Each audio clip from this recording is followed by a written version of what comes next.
I'm Meredith. I'm a dietitian, and I found a mistake because I was going through my research because I'm, continuing to write things, and I found where I slipped up and I confused APO10, beta APO10 carotenol with beta APO13 carotenol, and so I fixed it, and I need to re-record my previous video called All Roads Lead to Anhydroretinol, but this is just a short recording because I don't want to let this go untouched. So let me get to that slide. Let's see, here it is. Okay, so beta APO10 carotenol is the carotenol that acts like anhydroretinol and it pathogenically takes the place of retinol inside of the PKCdelta signalome. It's only pathogenic if there's not enough retinol to buffer, okay? And so that's when it gets turned on permanently. And I think that happens in people because they get to a point where they're making anhydroretinol and then they're making rehydroretinol from anhydroretinol. And so they don't have actually any real true retinol floating around. And so then that's where you see like the end stage vitamin A toxicity that I experience with my clients because they have very severe broken pathways. So beta apocarotenol is actually the one that does that, okay? And it is made by BCO2. So if you have a slow BCO1 enzyme, your risk for making beta apo10 carotenol is higher. Now, is that particular metabolite bad? No, because they think that as long as there's good fresh retinol to buffer it, that it actually works in the heart and probably as well in the liver, but it would give you an energy boost. So it wouldn't be a bad thing. It's only a bad thing when you don't have fresh retinol, good retinol to buffer it. So there's that. So the next one to look at though is during oxidative stress, which is happening if you're stuck in this pathway. You have a lot of reactive oxygen species, and in oxidative stress, you can take retinoic acid, retinaldehyde, and retinol, and you can make beta apo13 carotenone. And that guy, not good at all. What would be a situation and where you might make this? Well, let's say that you go on a very low vitamin A diet because you're scared of vitamin A, which I mean, like we all were when we found out about vitamin A toxicity. In fact, dietitian land, the first thing you do when somebody has high serum A is you tell them to go low vitamin A. You have plenty on board.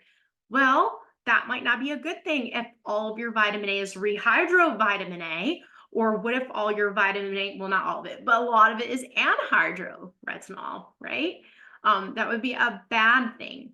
So, because that would turn into a lot of reactive oxygen species, and then you would end up making your retinoic acid, which you would still be getting. Because if you go low vitamin A, but you happen to eat meat, you get retinoic acid. It's in animal protein. It's in the actual animal muscle. And so you would still get retinoic acid in your diet.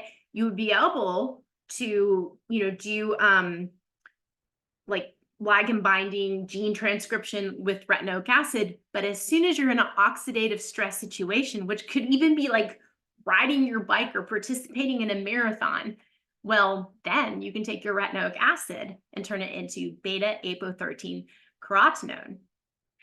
The problem with that is this: beta apo13 carotenone will inhibit CYP26. So that would lead to an increase in retinoic acid. And that, if you have any retinol, and it would, if it becomes retinaldehyde, that would feed back and it would inhibit RALDH. And so you wouldn't be metabolizing your fresh retinol at all if you happen to get any in, because there's a feedback mechanism. So when retinoic acid goes up in the blood because there's an inhibition of CYP26, then things shut down. So this beta apo13 carotenone is not a good guy. The other thing is that it has a high affinity for the RARs, alpha, beta, and gamma. And so it actually antagonizes that. It keeps you from doing gene transcription. That's really bad. So really, this is a bad situation for people to be making this in their body. So we definitely have to get reactive oxygen species under control and mop them up to stop our bodies from making this under oxidative stress, because it's inhibiting our ability to be healthy. It also inhibits 9-cis retinoic acid-induced activation of RXR alpha and its transcriptional response. So you can see this particular metabolite is not good for our bodies. So if you are able to watch the original video, just be aware that I made this mistake, and I'm really sorry. I've been working under a lot of fatigue. And luckily I double checked my work right away when I was trying to write something else. So if you go to the original video, you can realize that there's a game plan for mopping up reactive oxygen species, and that will help you. It'll prevent you from making this particular metabolite that I think is not good at all. Okay, so talk to you guys later. And I will re-record that first video. It's just not a good time because you could probably hear Zoe screaming in the background. She didn't really want me to come in here. I usually do everything while she's sleeping. So you guys have a nice day. And by the way, don't make any changes to your diet, your supplements, your medications, your lifestyle without checking with your own personal healthcare provider, because I don't know you. All right, bye-bye. I always have a hard time ending the call.